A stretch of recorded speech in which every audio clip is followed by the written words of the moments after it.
We got here a day after celebrations of a bumper harvest. But there were still traces of excitement on the faces we met, both young and old. The women of Alimau Women Group cherish every moment they spend on their farms. Alimau Women Group currently has 44 women members and was started 10 years ago. The group is chaired by 50-year-old Zainab Hussein Omar, a mother of 10 children. Since we started this initiative through the help of World Vision, my family has never slept hungry and my children have never been chased out of school for lack of school fees. Last year, the group managed to harvest 3,500 kgs of collard greens, or skuma wiki if you like, which fetched 50 shillings per kilogram in the local market.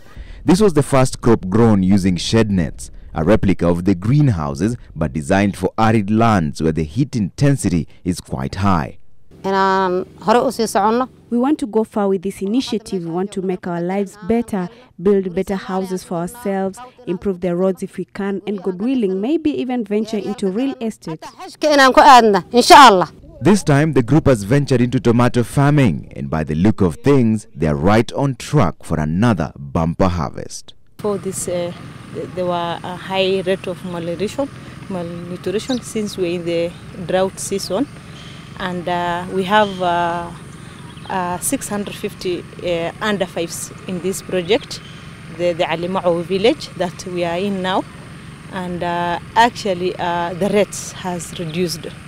The women say this initiative has given them a voice in the family setup, which is mostly pastoral. Their entire livelihoods depend on the 6-acre piece of land, which they have subdivided into smaller pieces, watched over by groups of between 10 to 11 members.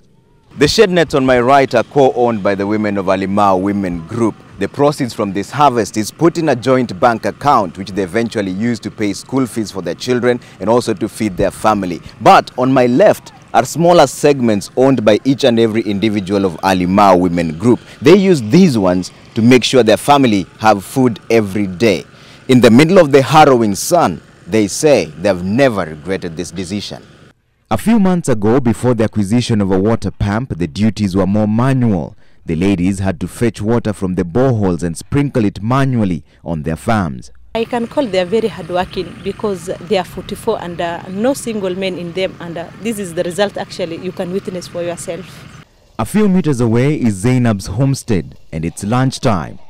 Most of the villagers here skip the meal due to the ravaging drought, but Zainab, popularly referred to as Chair Lady, has plenty to serve, and her homestead is a major attraction for the children coming from school, her own and the neighbors as well.